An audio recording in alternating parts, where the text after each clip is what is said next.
پہ اسی لیے کمیٹی بنا دی گئی ہے۔ پنجاب بہت بڑا صوبہ ہے، 12-13 کروڑ کا۔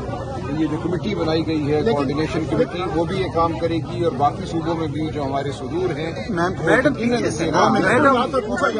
کال پارٹی کی طرف سے علیمہ صاحبہ نے انڈیویجولی ہم بطور رکن بطور بھائی بھی تو آتے ہیں، گفتگو کی جائے گی۔ دیکھیے اس میں یعنی آج کی جو کال ہے وہ پی ٹی آئی کی طرف سے نہیں ہے، آپ یہ کہہ رہے ہیں؟ سلمان، دیکھیے یہ خان صاحب سے ملاقات کا دن ہے اور کوئی وجہ نہیں ہے کہ پی ٹی آئی سے اخلاص رکھنے والا کوئی کارکن جو ہے، تمام لیڈر کوئی نہیں ہے، ہم سب کارکن ہیں، کہ یہاں نہ آئے۔ اگر کوئی نہیں آتا تو اس کے پاس کوئی وجہ ہونی چاہیے۔ اس میں یہ کہنا کہ یہ باقاعدہ کال ہے یا نہیں ہے، یہ بہن کی کال ہے یا نہیں ہے، بہرحال یہ ایک دن ہے جو قانون کے تحت مقرر ہے خان صاحب سے ملاقات کے لیے، اور اس دن اگر ملاقات نہیں کرائی جاتی تو یہ آئین اور قانون کی خلاف ورزی ہے، خان صاحب کے حقوق کی خلاف ورزی ہے، وکلاء اور بہنوں کے حقوق کی خلاف ورزی ہے۔ اس خلاف ورزی پہ اگر کوئی احتجاج نہیں کرتا تو اس کو بتانا ہوگا کہ وہ کیوں احتجاج نہیں، اور اگر وہ کنونس نہیں کرتا آپ لوگوں کو اپنے کسی وجہ سے، تو اس کے بعد کیا اسٹرکٹ ایکشن ہوگا ان کے خلاف؟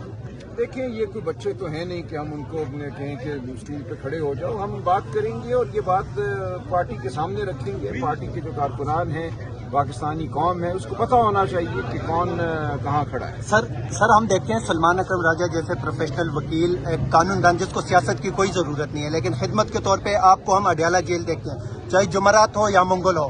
ہم نے پاکستان تحریک انصاف کی بہت ساری لیڈرشپ کو دیکھا جو شادیوں میں، تقریبات میں، نجی محفلوں میں دن رات بیٹھے رہتے ہیں، لیکن ان کو آج دن تک ہم نے اڈیالہ کے باہر نہیں دیکھا۔ اس طرح ہم نے لاسٹ ٹائم اسلام آباد ہائی کورٹ کے باہر پارٹی کی طرف سے، ایک پارلیمانی پارٹی کی طرف سے کال تھی کہ اسلام آباد ہائی کورٹ پہنچے، وہاں پہ بھی کوئی نہیں آیا۔ جب ہم نے وہاں پہ آپ سے بات کی تو آپ نے کہا کہ ہم ان کے خلاف قانونی کارروائی، جو پارٹی ڈسپلن ہے اس کی مطابق کارروائی کریں گے۔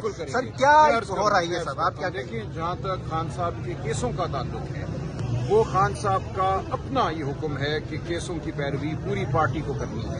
کیسوں کی پیروی کے لیے تمام جو ہمارے پارلیمنٹیرین ہیں، دیگر جو کارکنان ہیں، عہدیداران، سب کو وہاں پہ آنا ہے، خان صاحب سے یکجہتی کا اظہار کرنا ہے، جو ناانصافی ہو رہی ہے اس کے خلاف آواز اٹھانی ہے۔ وہ باقاعدہ ایک خان صاحب کا حکم ہے، اگر اس حکم کی کوئی حکم عدولی کرتا ہے تو اس کو بالکل جواب دہ ہونا ہوگا، اور یہ ہم ایک فارمل طریقے سے بالکل یہ کچھ ہم کریں گے۔ سر خان صاحب کی نہیں مانی جا رہی، جو آپ نے کہا کہ خان صاحب نے کہا اسلام آباد ہائی کورٹ آنا ہے، پھر اڈیالہ جیل خان صاحب کی فیملی کہتی ہے، نہ فیملی کی مانی جاتی ہے، نہ عمران خان کی مانی جاتی ہے، تو پھر یہ مانی کس کی جاتی ہے؟ دیکھیں کسی کی نہیں اگر مانی جاتی تو ہم بالکل جواب طلب کریں گے۔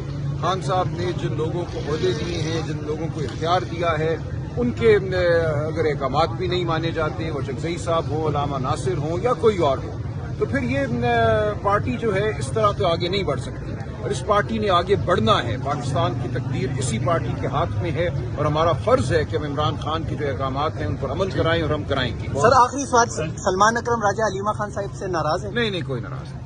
دیکھیں سیاسی جو فیصلے ہیں، خان صاحب نے بالکل ایک نظام وضع کر دیا ہے، کس کو کیا اختیار حاصل ہے، سہیل آفریدی کا دائرہ اختیار کیا ہے، چکزئی صاحب کا دائرہ اختیار کیا ہے، علامہ ناصر کا کیا ہے، میرا کیا ہے، گور صاحب کا کیا ہے، تو ہم سب کو اپنے اپنے دائرے میں رہ کر عمل کرنا ہے۔